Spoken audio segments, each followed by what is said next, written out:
مکہ کی وہ دوپہر خاموش تھی۔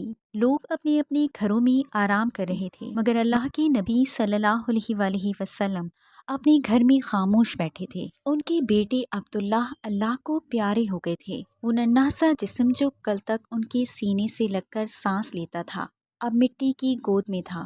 وہیں برابر والی دیوار سے ٹیک لگائے ایک آدمی کھڑا تھا۔ یہ آدمی کوئی اور نہیں بلکہ رسول اللہ صلی اللہ علیہ وآلہ وسلم کا چچا تھا۔ اندر سے آتی ہر سسکی اس کے چہرے کی مسکان بن رہی تھی، اور پھر وہ خوشی سے چلایا، محمد کا بیٹا ختم ہو گیا، محمد کی نسل کا سلسلہ ٹوٹ گیا۔ اس کی آواز نے نبی صلی اللہ علیہ وآلہ وسلم کا دل چیر کے رکھ دیا۔ اس نے غلاموں کو کھجوریں بانٹی، اپنے دوستوں کے ساتھ قہقہے لگائے اور سب سے کہتا رہا، میرے بھتیجے کی جڑ کٹ گئی، اب کوئی نہیں اس کا نام لینے والا۔ اس کی ہنسی اور الفاظ ہوا میں سانپ بن کر تیر رہے تھے، مگر اللہ رب العزت نے اپنے نبی کو اکیلا نہ چھوڑا، انہیں ایک تحفہ دیا۔ یہ تحفہ تھا سورہ کوثر، جس میں فرمایا، اے نبی آپ فکر نہ کریں، ہم نے آپ کو کوثر عطا کی ہے، بس آپ اپنی رب کی عبادت کیجیے۔ اور وہ جو بار بار کہتے ہیں کہ محمد کی نسل ختم ہو گئی، ان کی اپنی نسل ختم ہو جائے گی۔ اللہ کے نبی کے چہرے پر سکون آ گیا،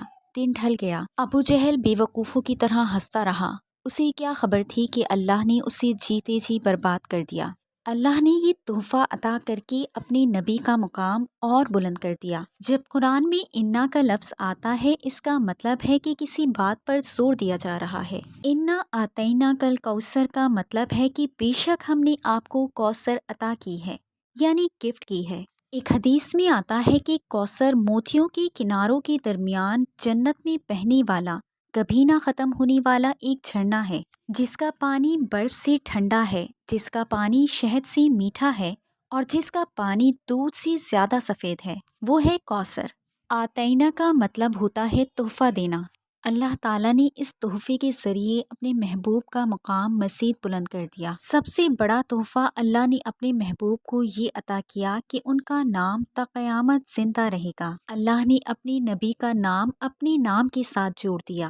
اللہ نے آپ سے بیٹا لے کر بیٹیوں جیسے تحفے عطا کیے، اور اللہ تبارک و تعالیٰ نے آپ صلی اللہ علیہ وآلہ وسلم کو صحابیوں کا تحفہ دیا، جو ہمیشہ آپ کے ساتھ کھڑے تھے۔ فصلی لربک وانحر، ونہر کا مطلب ہے قربانی کرنا۔ یہاں اللہ تعالیٰ نے اپنے حبیب سے فرمایا کہ اپنی رب کی عبادت کریں اور قربانی کریں، اسی لیے عید الاضحیٰ کے دن کو یوم النحر بھی کہا جاتا ہے۔ ان شانیہ کا هو الابتر، شانیہ کا مطلب ہے ایسی دشمنی جس میں دشمن اپنی عقل کھو دے، اس کا دماغ کام کرنا بند کر جائے۔ جیسے نبی صلی اللہ علیہ وآلہ وسلم کے گھر میں انتقال ہوا تو ابو لہب نے خوشیاں منائی اور مذاق اڑایا، یعنی وہ دشمنی میں بالکل عقل سے پھر گیا۔ هو الابتر، اور یہ لوگ جو کہتے تھے کہ آپ کی جڑیں کٹ گئیں، ان کی اپنی جڑیں کٹ گئیں، ان کا اپنا نام و نشان ختم ہو جائے گا۔ اور پھر ابو لہب کا دردناک انجام اور بربادی سب نے دیکھی، اور اللہ نے اپنے نبی کو وہ سب عطا کیا جس کی کوئی مثال نہیں۔